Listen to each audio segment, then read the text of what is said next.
Hello, dear students. This is the second lecture in our course of medical sociology. And today we're going to talk about physician-patient interaction.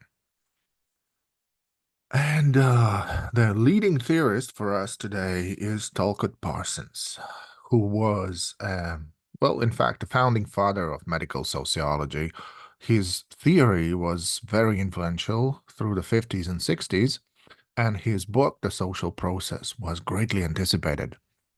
In fact, he was one of those interesting and creative scientists who was defining or charting a course for all of the sociology back in the 50s. So, very influential and important thinker.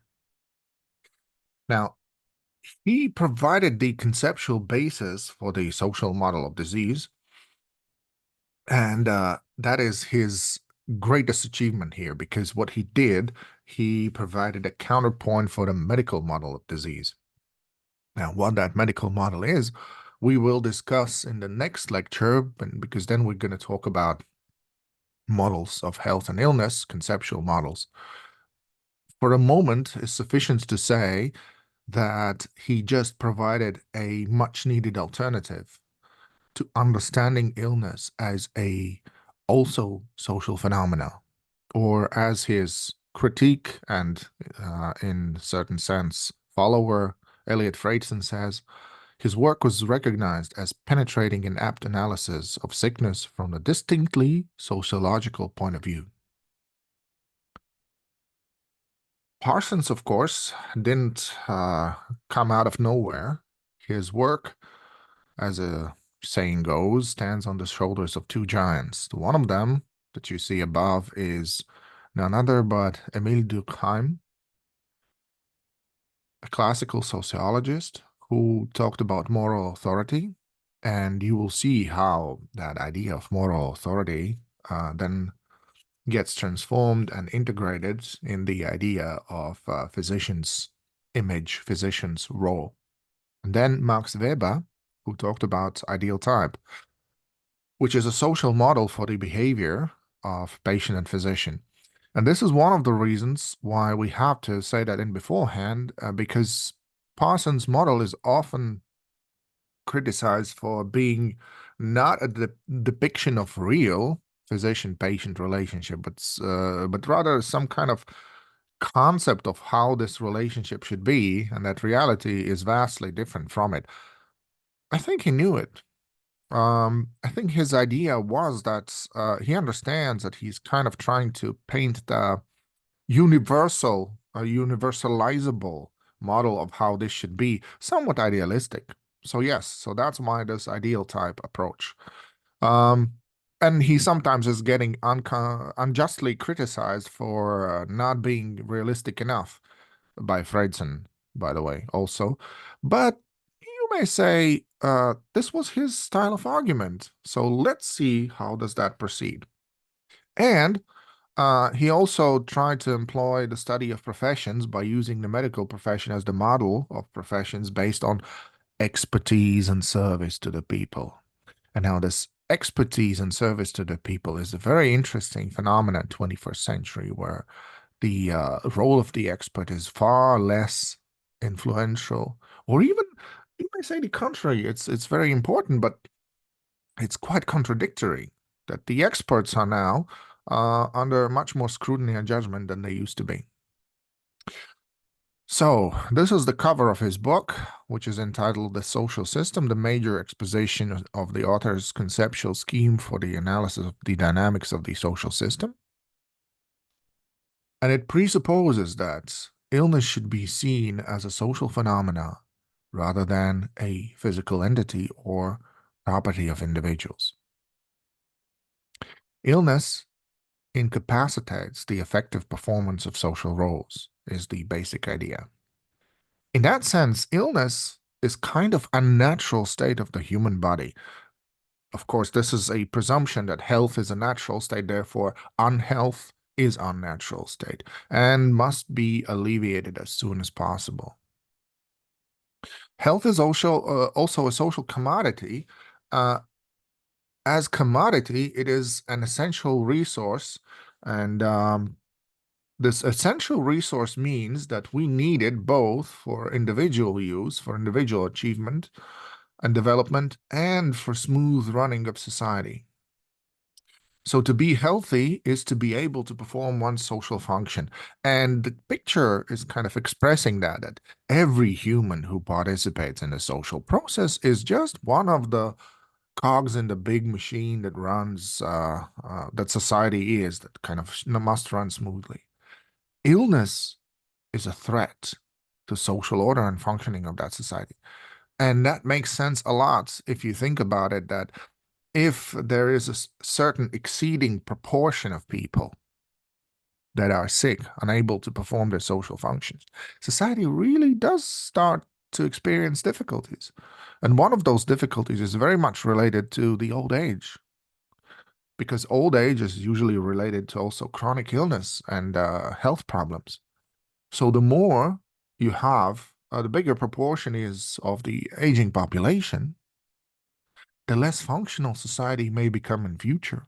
So aging is not just a social phenomena in Europe and in other welfare countries where you can afford to live to the long age.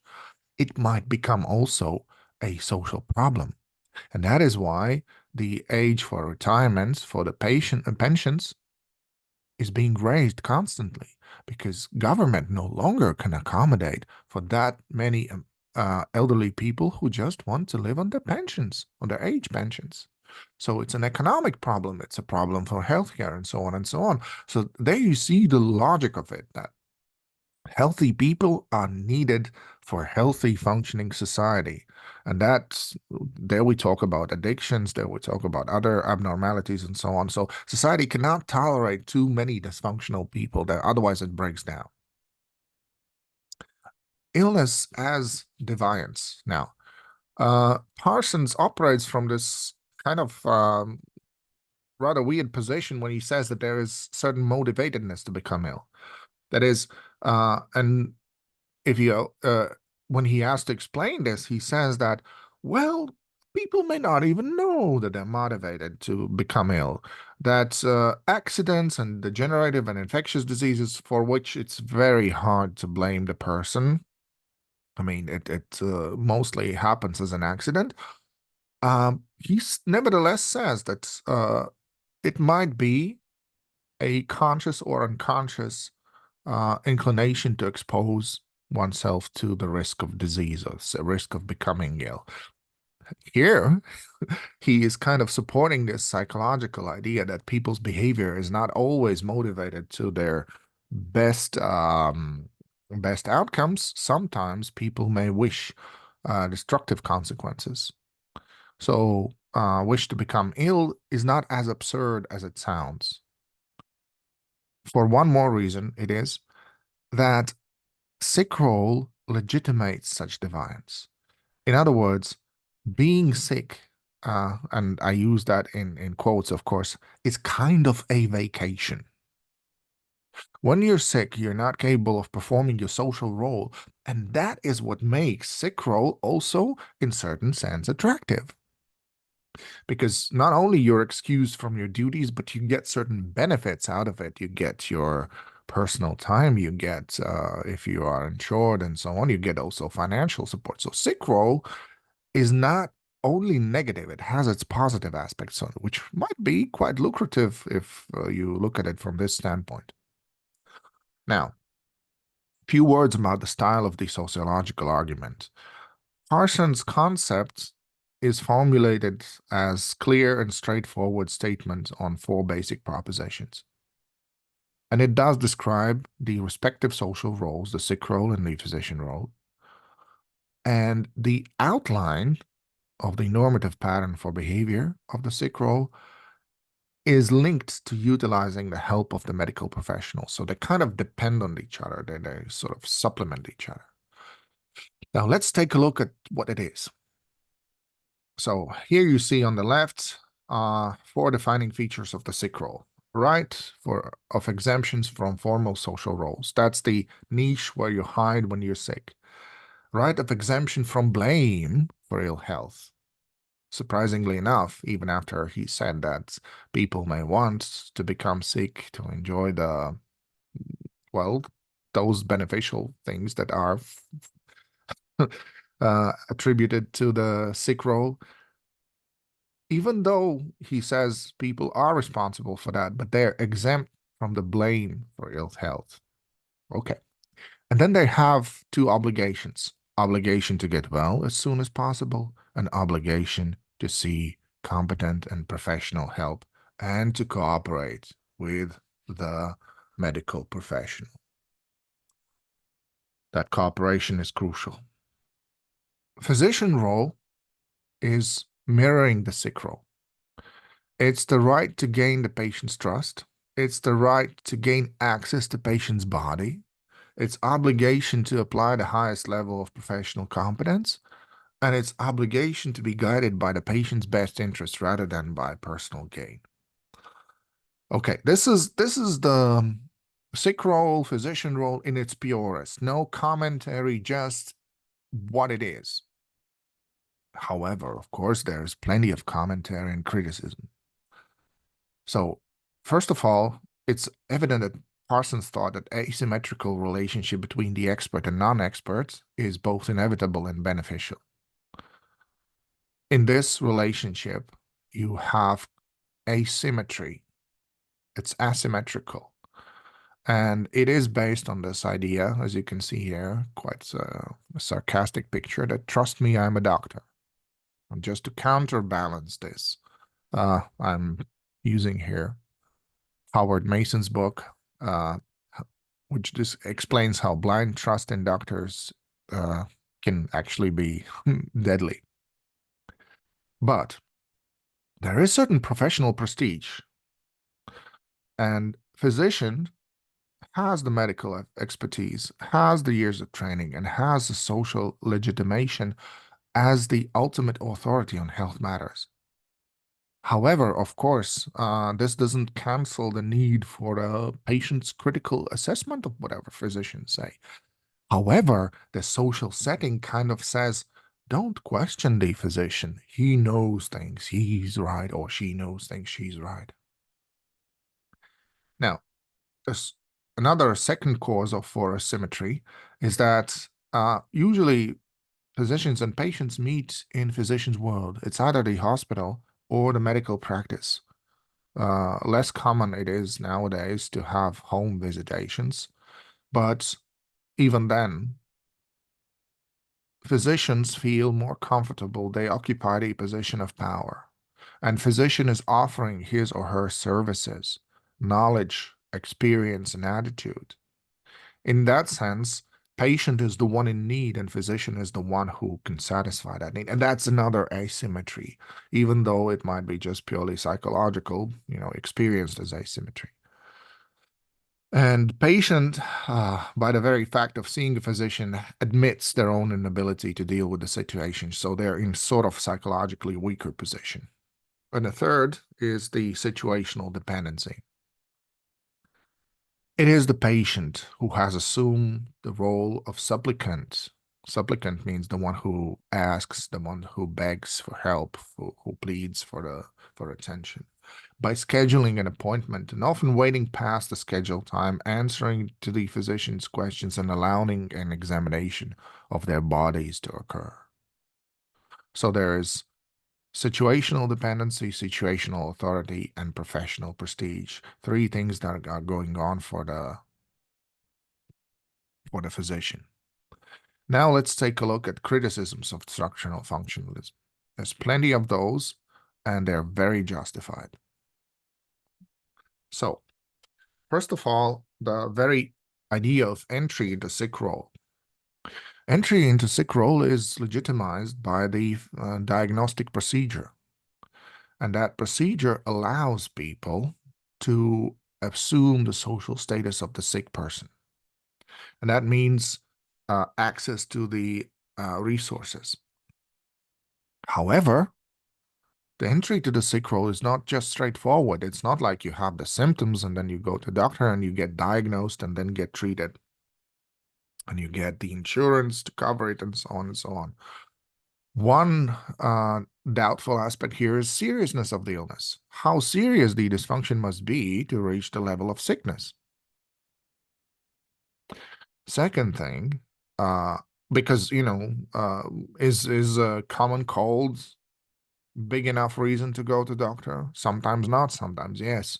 Again, depending on the seriousness. Then medical recognition of the condition. One example would be chronic fatigue. Is it a diagnosis or is it just laziness? Is procrastination, for that matter, also a condition? That would be in terms of mental dysfunctions. Or it might be just disagreement on the value of the work that needs to be done, and therefore inability to motivate oneself. Because a lot of work that we do is of a dubious value, and of course it's much, much harder to do the work that you don't see as necessary. And another thing is, of course, the perfectionism, because part of the procrastination problem is that if I can't do it perfectly, it's not worthy to do it at all. And I'm so scared of the failure that I stop myself from doing. But you see how interesting it gets now that because when you go to a psychologist or therapist or a psychiatrist and you discuss these things, then you see how much uh, is open for definition. It's really not straightforward that your procrastination is indeed a psychological issue and it might be related to anxiety and depression. Or it might be just, you may be in need of a change of a job. And varying cultural expectations is the third. The idea of how do the real men treat their health problems? And do they see the doctor or they just wait until Monday, until everything subsides and no inflammation is there and so on? Everything heals by itself. So roles of masculine and feminine gender may come into play on the side of the patient here. So the patient doesn't go to doctor. That's the idea here of this criticism that Parsons would say they would need to go to doctor, but they don't. Now, another thing is perceived disease prestige, which is linked to diagnoses where medical heroism of doctors can play a role. As you know from the movies and TV series, whenever someone's dying and doctors miraculously save them from dying, it's a very satisfying thing to watch, even though it's already a kind of a tired trope. But this means that doctors would be looking forward to such exhilarating experiences and neglecting less heroic diagnoses and less heroic medical fields. So, and not all of the consequences of the diagnosis are salutary for the patient. Now, the fact that people get diagnosed can also mean stigmatization. And in certain cases, it opens the possibility for exploitation, such as becoming a research subject. So a person had a medical problem, but now the person not only has a medical problem, a person is involved in a hectic research procedure that requires their time and attention and so on. And another thing these days is that a person becomes a source of medical data for big data businesses, pharmacy, and et cetera, insurance for that matter. Then another criticism is on the disbalance of power of social control. Now, doctors are obviously placed in the role of gatekeepers and resource allocators here.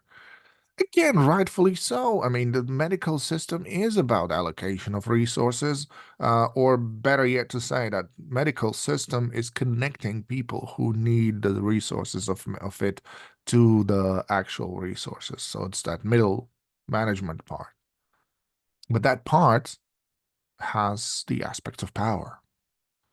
And power means allocation of the access to treatment, permission to be ill, that is the diagnosis, the other forms of allocation like sick leave, sickness benefit, insurance reimbursement.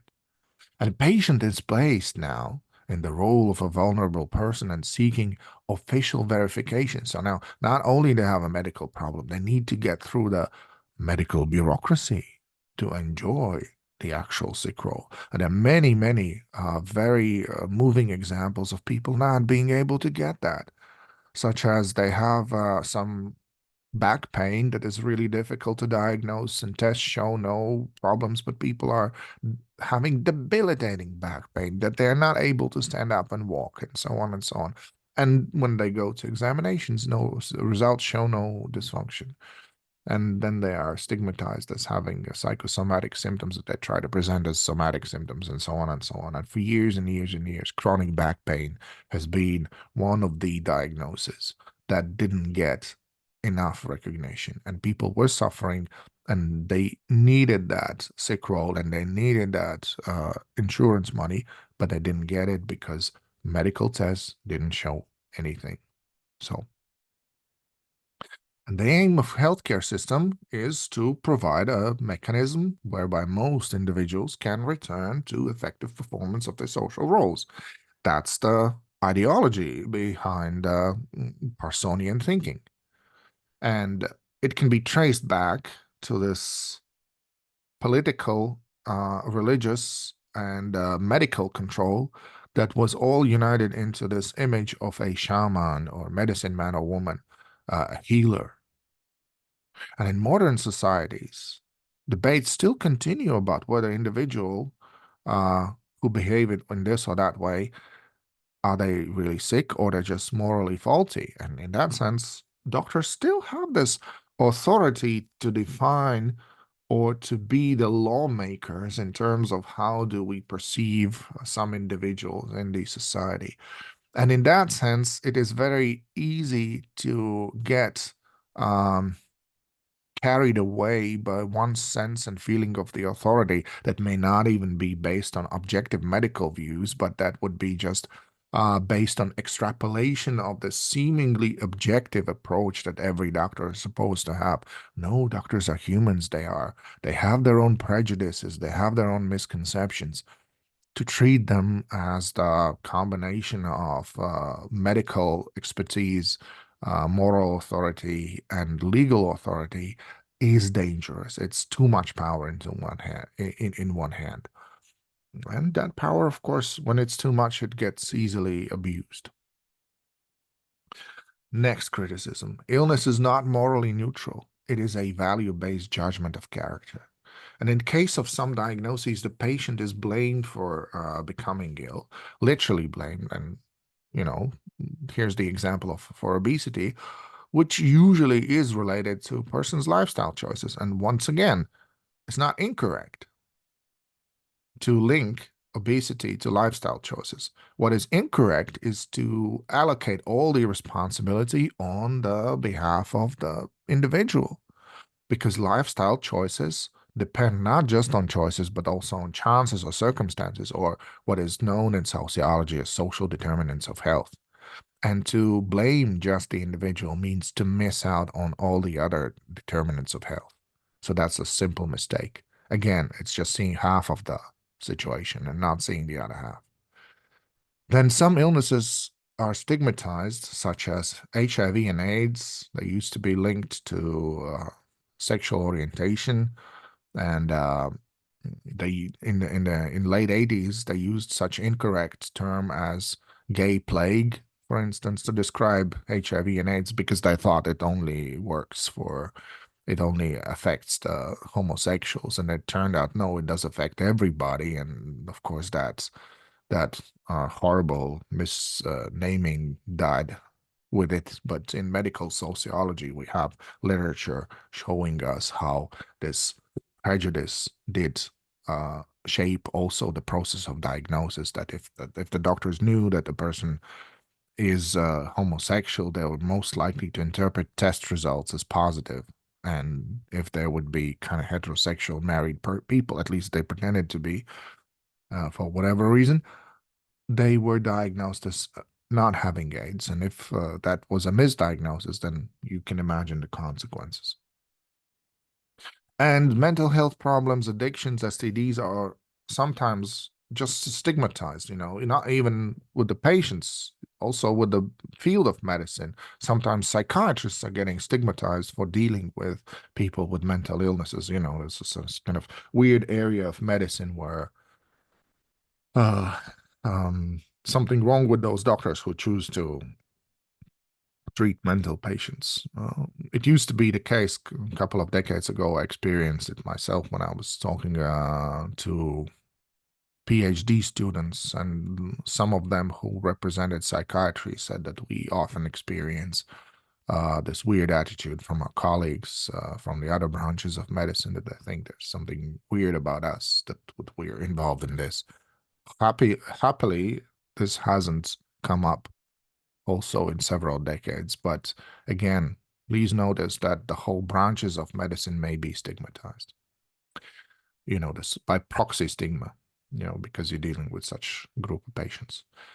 And then we have cosmetic surgery, for where we could again put up this topic: is ugliness a disease? Is this a medical problem? If you have a whole industry solving the problem of looking good, then is certain type of looking considered a disease? See, so all of this shows that there's a lot of prejudice, a lot of moral judgment within seemingly neutral and objective medical judgment. Doctor-patient relationship also is not conflict-free. Parsons is justly criticized for neglect of the potential for conflict, because in his model, you remember, it is based on this idealized picture of complete cooperation between the doctors and the patients. Yeah. And society has changed since 1960s quite considerably. Patients' increased autonomy, competency, and medical and legal literacy, as well as the capacity for their reflexivity, strongly indicate towards possible disagreement. No longer is the patient as ignorant and passive victim of their own physical or mental disability that will never speak back, never talk back, never have their own opinion. In fact, it's an ethical requirement for the patient to maintain certain level of autonomy and reflexivity, and to consult the doctor, not just take whatever doctor says for granted and just follow it.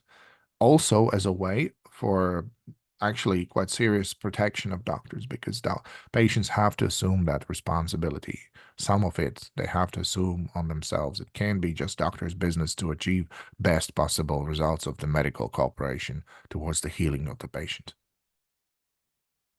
Sick role, quite evidently, cannot be applied to chronic illness, especially if there's no possibility of recovery. That is, if chronic illness is untreatable. Now, chronic illness is defined by medical symptoms that are getting experienced for about 12 months or more. So you're chronically ill with something if you have 12 months of experience of symptoms, but some symptoms, of course, never go away. So can we say then that this Parsonian model doesn't apply to disabled people? And can we say that disability is then different kind of functionality? Because I would be much more inclined to actually this kind of interpretation. Again, you may figure that, but you may actually have take a look at the research. But the way I see it is disability, if a person is well adapted to their own disability, they maintain um, why wouldn't they maintain as much functionality as anybody else in the areas that are either not affected by their particular disability, such as you see here in the picture, people are reading from tablets.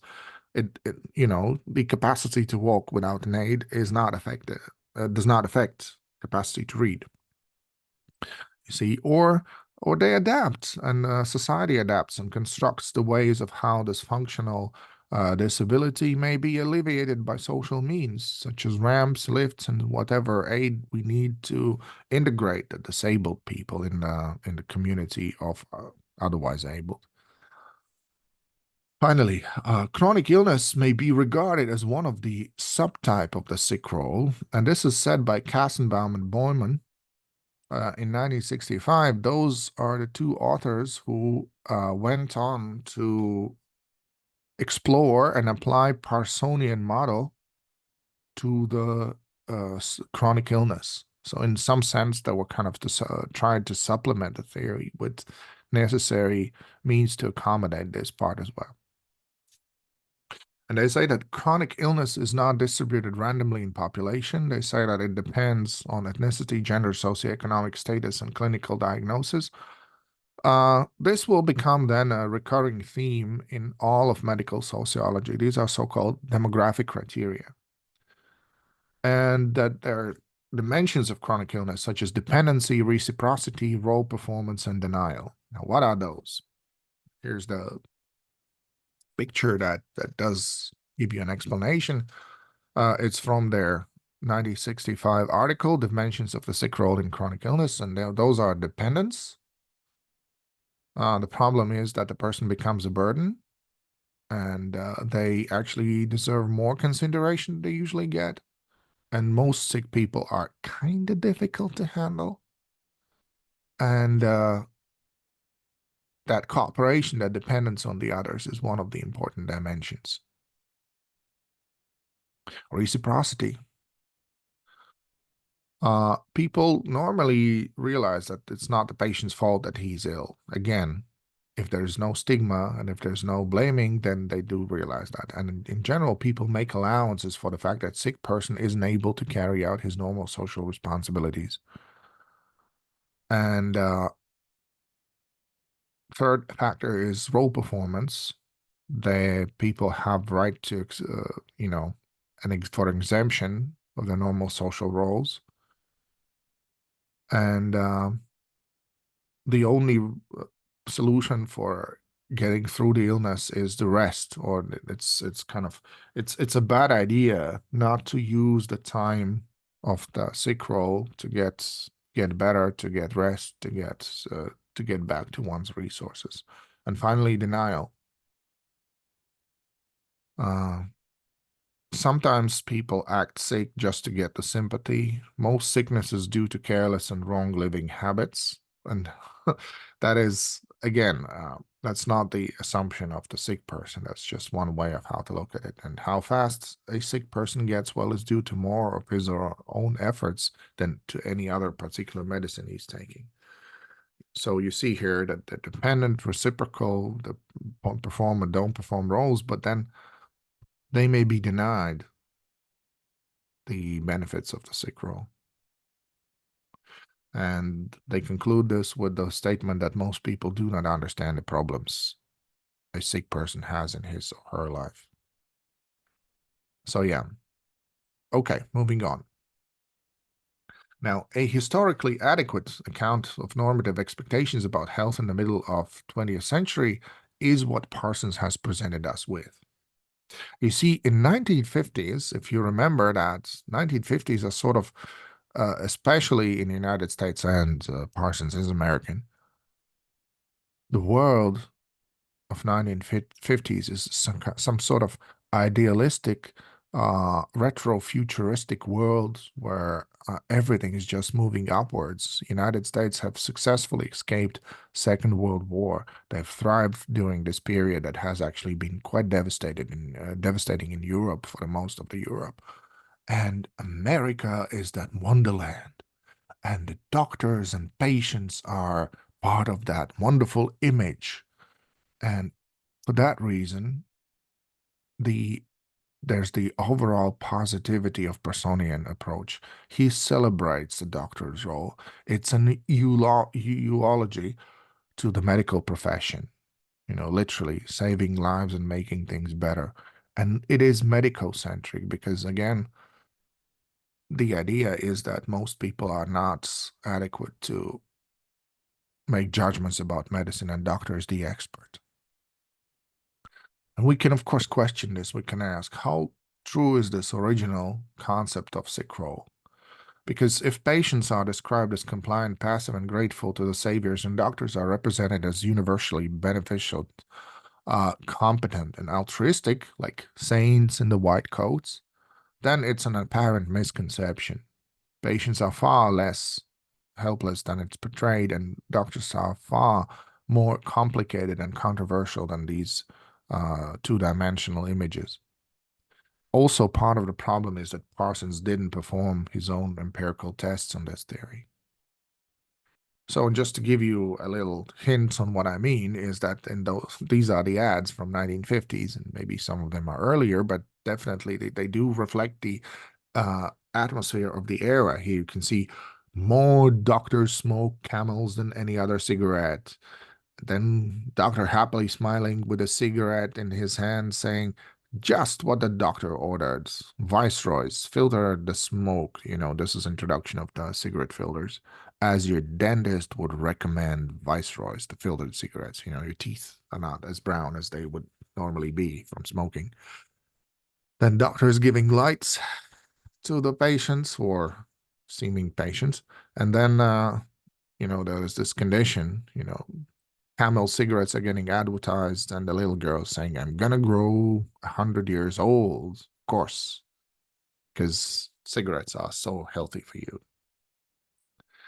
Another interesting relationship is between alcohol and medicine, because as you know, alcohol and spirits have been employed as solvents for healing botanicals, and you would have a list of cures that are based in alcohol consumption. And for that, you may look to the author by the name of Camper English, who wrote books such as Doctors and Distillers and The Perfect Tonic, exploring the topic of alcohol and medicine. So, what I'm trying to say with this is that tobacco use and alcohol use in medicine, even though we know the adverse effects, it's not so equivocal. So, doctors have been advertising alcoholic drinks and smoking, contrary to nowadays, where, if a doctor does that, that probably is the end of his or her career. Next thing, over the years, the idealized version of a doctor, of course, has become more realistic and cautious. Because of scandals and court trials, there's a reasonable doubt and mistrust, which I already said is kind of good because it motivates patients to maintain their responsibility for the outcome of treatment. But just look at these titles. A famous book by Ben Goldacre, uh, named Bad Pharma: How Drug Companies Mislead Doctors and Harm Patients. Then Carl Elliott, who wrote White Coat, Black Hat. This reference to mafia, where adventures on the dark side of the medicine mean that how doctors have been hiding information about the adverse effects and have been trying to manipulate the medical data in order to hide harm that they have done to the patients. And the research that is completely set up. And I mean, those descriptions are quite horrifying when you realize that there's a whole array of completely fake medical journals that publish absolutely falsified information about the medicine and so on and so on. And that is why the expert knowledge is of such a crucial importance nowadays, when there's so much misinformation that looks perfectly, perfectly identical to a correct research magazine that does present scientifically valid and peer-reviewed data. Then there's Dr. Vernon Coleman, who says why and how doctors kill more people than cancer. And finally, there's a Latvian addition to this wonderful display, which is a magazine that is entitled What Doctors Are Not Telling You. Ko ārsti tev nestāsta. What doctors are not telling you. Literally, it's a magazine that it kind of exists in opposition to the evidence-based medical system that is prevailing in this country. Now, and of course, you can see that collective reputation of medical profession has greatly suffered because of those scandals and court cases and few bad apples that actually damaged the trust into the whole bunch. Again, for better or for worse, this is nowadays reality, and that doesn't conform to Parsonian ideal case, doesn't conform at all. So what we can say is that structural functionalism is on decline. It was the leading theoretical paradigm for a rather short period because it emphasized this value of consensus being the same values for doctors and patients, and that is not true. There's plurality of value systems, meaning that there are many value systems, and patients may differ according to their value systems. Also, belief in social order and stability.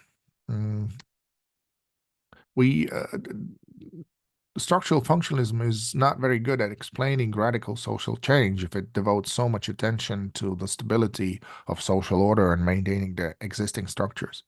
And of course, it ignores the relative fluidity of such structures. This is what um, symbolic interactionism will then capitalize and show how fluid these structures and interchangeable these structures are.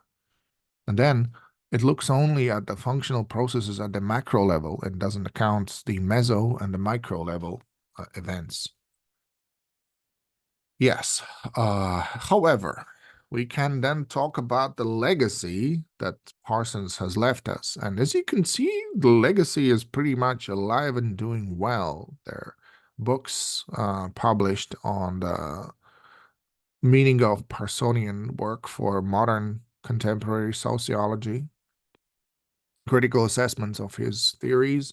Max Black has published his book in, if I believe, 2021. So Parsons still has sociological interest. Now, uh, and we need to see him in this light in particular because he is the founding father of the field of medical sociology. We cannot ignore that, and that will never be taken away from him.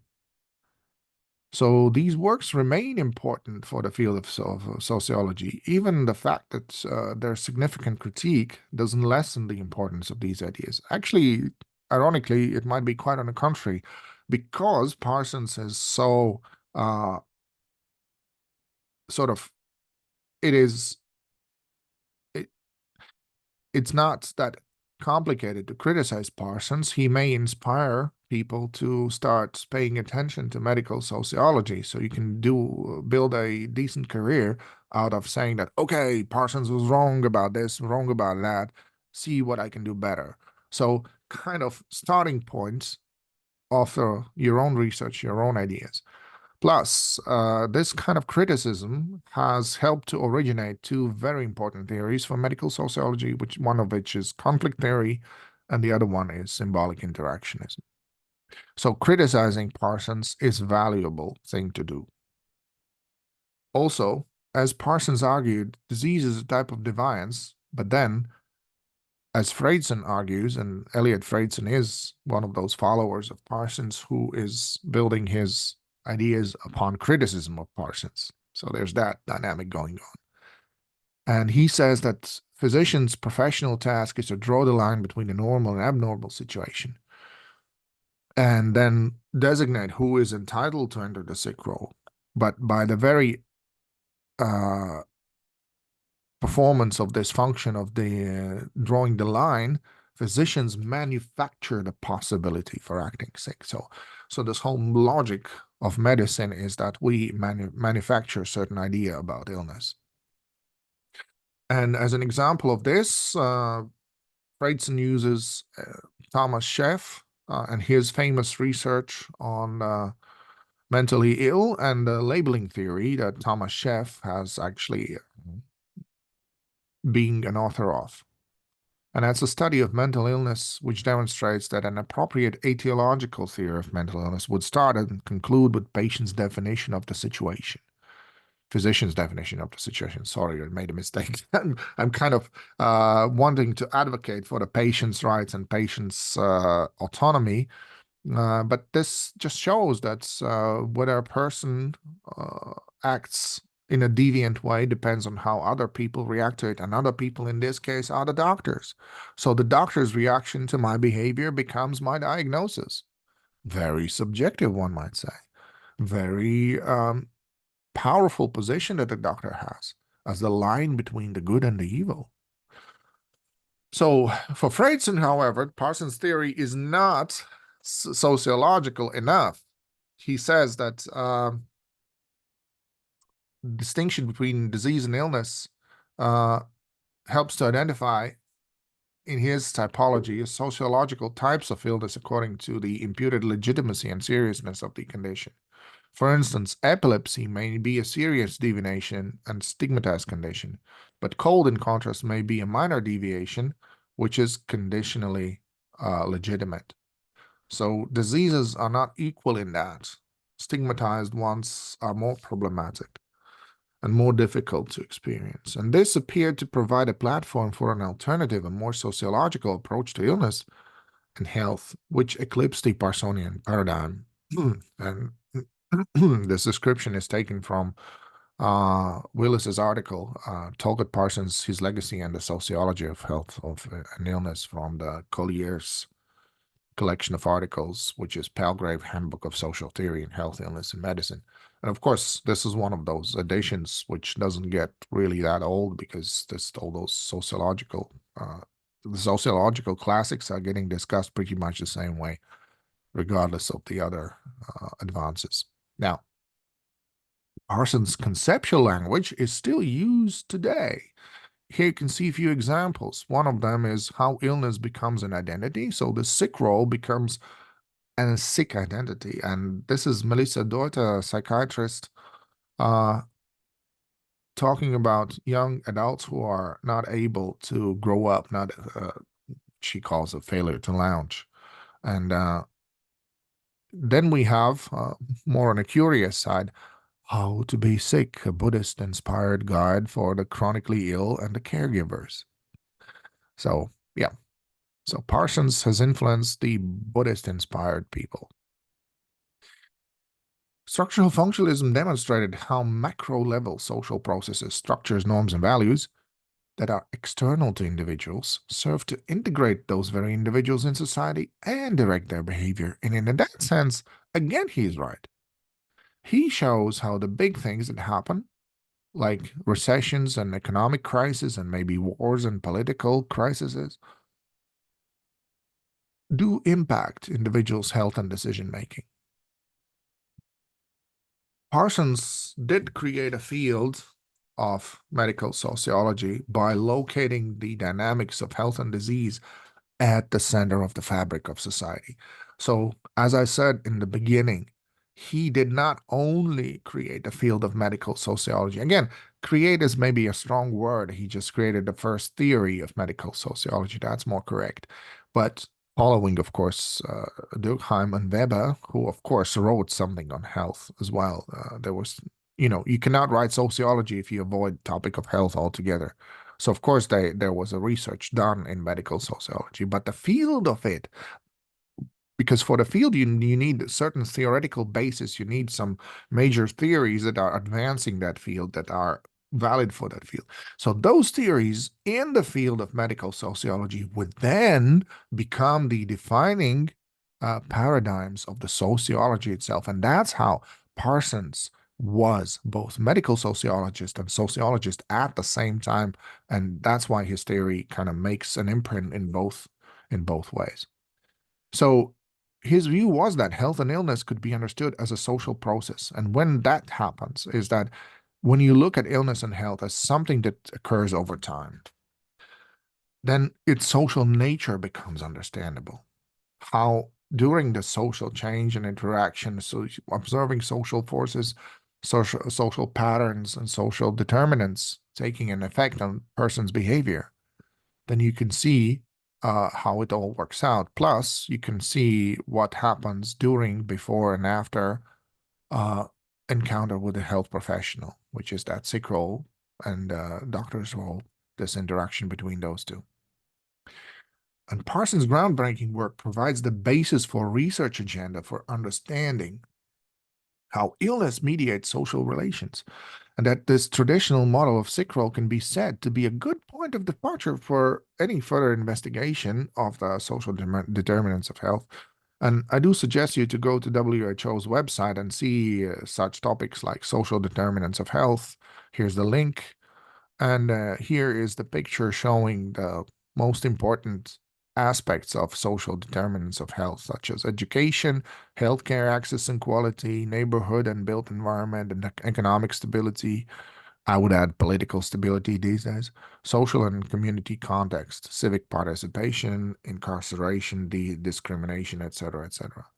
So all of that lays an impact on people's health decisions.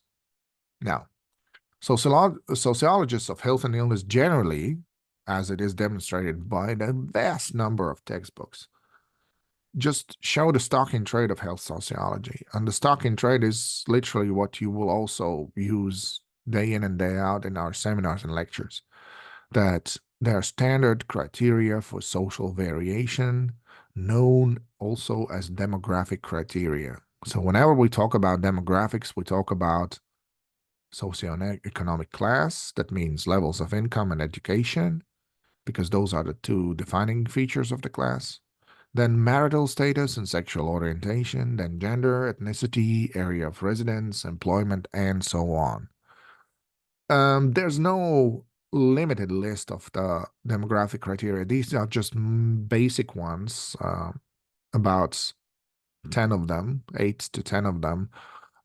So use them as much as you can. Every data can be and should be interpreted against the grid of demographic criteria, and then you have mm, very interesting results coming out.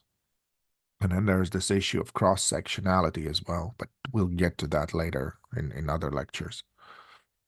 So, for the reasons that we have enumerated, Parsons uh, uh, and others have, excuse me, I hope you don't hear this noise. I mean, of course, in the middle of the lecture, my neighbor has decided to drill something. Whew, okay. For the reasons enumerated by Parsons and elaborated upon by many others, physicians have the potential to command a decisive voice. Of course, they have that authority. But many physicians, realizing how dangerous it is and how many adverse effects it has, have rejected this position. And many patients have been socialized not to let them assume the position as well. So the actual relationship that develops between a given physician and patient is determined by the orientations held by both. This is not to deny that physician is in a very powerful position, but it also means that's not the only thing. So we could say that we transfer from certain idea of just a medical encounter that takes place between the patient and physician into a doctor-patient relationship. So you see the difference here is interaction or encounter, but then relationship. Relationship means that there's is beginning, there is a development, there is deepening of that, and all of that is needed to achieve primarily, of course, medical results, but also social and human goals. And I emphasize that because here you see two books. One of them by Sam Adhikari is going to come out only in 2025. It's just announced. So, but the other one I think is already out. Both of them talk about artificial empathy, because empathy is something that we beforehand we thought it's only something that can belong to humans. Only human interaction can be empathetic. Turns out it's not the case. Turns out that because artificial intelligence operates as linguistic models, if linguistic models are fed empathic sentences that are designed to um, elicit empathic response from the human being, then artificial intelligence, of course, not being empathetic in the same way humans are, can speak in a way, can interact in a way that seems perfectly empathetic. And even so, in that ability to display empathy, because of the perfection and ability to learn, perfection in terms of artificial intelligence being very precise on how it uses the language. Not yet, of course. I hear the objections already. Yes, the ChatGPT and Gemini does not give you perfect results, but it will. In a couple of years, it certainly will. It will make itself so proficient that we won't be able to recognize whether we're talking to an actual human being or an empathetic AI. And then the question is, what do humans have to offer in contrast to that, if anything? This is thinking about future, but it's a worthwhile thought to hold on to. Meanwhile, we have to talk about three major dimensions of physician-patient relationship. And first of all, this is the agreement of the on the appropriate model of health, be that biomedical, biopsychosocial, or most recent biopsychosocial spiritual model of health. I'll not say anything more about that because that's the next lecture. I'm going to explore that at length. What I'm going to say about is ethical obligation of the physician. So we're going to talk about ethics uh, uh, in a few further slides, and we're going to talk about therapeutic communication in the future slides. So So what is the primary ethical obligation? Ethical orientations of physicians means that they have to decide which of the three dominant principles, there's more than just those three, of course, but again, this is course in medical ethics, and you'll explore all those principles over there. Here we need them as the guiding things for doctor-patient relationship. So is the autonomy most important, or is the beneficent most important principle? And cultures may differ on the emphasis of this. There may be some cultures which would say autonomy is not as important as the well-being of the patient, even though the patient, kind of is supposed to make autonomous decisions. No, patients are sometimes incapable or even unwilling, and there's other conditions in the play. So what is autonomy? Autonomy is a term divided from Greek words self and a rule or governance or law. Autonomous means literally self-determination, self-governance, self-rule. And in sociological terms, of course, you may recognize this as patient's agency, capacity for making choices and decisions and having them respected by the others. And ethical restrictions prevent physicians from acting without patients' fully informed consent. So, an autonomous person is able to make, this is the first criteria, rational and competent decisions. And they may not be capable to do so because of the young age, so they're not legally allowed, or because of significant mental disability. And I may add also, these days you have to pay attention to their level of intoxication. So mental disability is one thing, that's a diagnosis, but then they might be intoxicated as well, and they're not making autonomous decisions. Being drunk or having used other mind-altering substances. So that's what makes them incompetent. And incapacity due to coercion or undue pressure, either by family members, this is the most common thing, and that's why I mentioned before those collective cultures or non-Western cultures where the family is making decision about the individual, not the individual him or herself. And sometimes it's physicians who just assume this paternalistic stance and say that I know what's better for you. But most common is the family member situation. And then, second aspect of autonomy, action does not cause harm to others. Physicians, of course, have to see how limits of one person's autonomy clash against the limits of the other person's autonomy. Patients can demand that physicians violate their professional obligations. That's the third one. For instance, you cannot ask for a liver transplant outside the prevailing rules. You cannot ask it, not even for money, not even for the influence. There is the line that is formed by patients awaiting for those transplants. And that has to be obeyed. That's the ethical rule. Now, informed consent exists only when the patient is competent. That is, the patient has received all the information that might affect decision making, comprehends this information, and makes a free and voluntary choice. So it's doctor's duty to provide all relevant information regarding the condition, alternative treatments, including possible benefits, risks, costs, and other consequences and implications.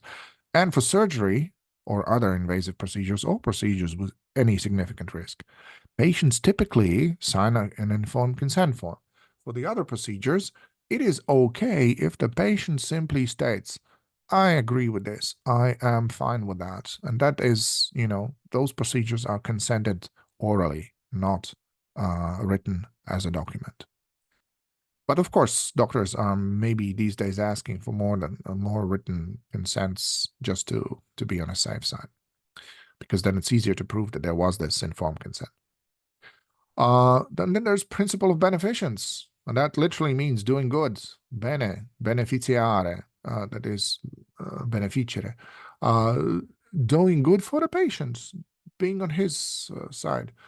Well, the general meaning of the concept is to promote goodness, kindness, and charity in a medical context, and it refers to physicians talking whatever actions, surgery, or prescribing a medication that are considered in the patient's best interest. So doing good for the patient is acting on patient's best interest. That's what the goodness is all about. But there's an ethical dilemma, because there may be a conflict between the patient's best interest and the patient's informed decisions. So here, the beneficence clashes with patient autonomy. And of course, those dilemmas get solutions in ethics and so on, but it is a considerable problem that a lot of physicians encounter in everyday practice. And physician exhibits paternalism when he or she overrides the patient's wishes and takes the kind of action presumed to be in the patient's best interest. So he acts kind of on the principle of beneficence, but he acts against the stated wish of the patient. And that is called paternalism, is this attitude. It's from the Latin word uh, paternus or pater, uh, father. Father knows best, so the kids just have to listen to the father. That's how the doctor acts towards his or her patients. And then there are three components of the proper therapeutic communication. The physician engages in full and open communication with the patient and feels free to ask questions about psychosocial as well as physical conditions. The patient provides full and open information to the physician and feels free to ask questions. And there's genuine rapport that develops between physician and the patient. Now, what could go wrong? There are certain barriers. There's setting of the medical encounter, which is hospital setting with all its smells and sounds, and sometimes lack of proper comfort and privacy. I mean, it has to be there, but there might not be the possibility to provide it to full extent. Then there's length of medical encounters. This is a big problem because on average length is 13 to 16 minutes, and it's difficult to have a good connection and have a proper conversation there. Then mental state of the patients, they may be feeling ill, in pain, uncomfortable, anxious, or they might be awestruck by the presence of physician and not be able to be comprehensive. That happens too. Then mismatched expectations of physicians and patients. Patients primarily come not just for the medical solutions, but also for psychological comfort. But physicians avoid discussing those anxieties and fears, thinking that it's more like a task of psychologists or therapists to talk about feelings and emotions. And they focus on the medical facts. And there you have that physician and patients' priorities are not aligned.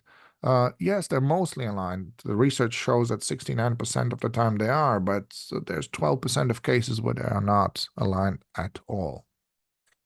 Language barriers, because of international world getting global and the international communities being developed in every country, in every corner of the world, we have sometimes language as a problem. And then physician communication style, such as taking professional distance or talking down to patients, being abrupt with them and discouraging open communication because of, either lack of time or just either lack of skill. And patients are often at miss with the terminology used by physicians. Even the educated patients may not fully understand the message. So professional jargon is a problem. And of course, physicians are quite right to say that there's so much time pressure that they cannot really communicate in the way they would like. So there would be willingness on their behalf, but they just don't have the time to do that. And that is a problem in the system of healthcare, rather than in the communication one-on-one itself. And to conclude today's lecture, uh, just to describe these experiences and transition of the medical students into an actual doctor, there are a few nice books you can try to look in, such as Becoming a Doctor by Lee Gutkins and Becoming a Doctor: Journey of Initiation in Medical School by Melvin Connor. Then On Becoming a Doctor by Tanya Heller. And then from Harvard's Medical School Preparation Guide, you have Susan Miller's How to Be a Pre-Med. If you're interested, take a look in those. They'll provide you with certain accounts of perhaps something that is similar to your own life here in Riga. And as for me, there's a guide to a career in higher education called Becoming a Professor. I might want to take a look in that one too. Thank you for attending today's lecture.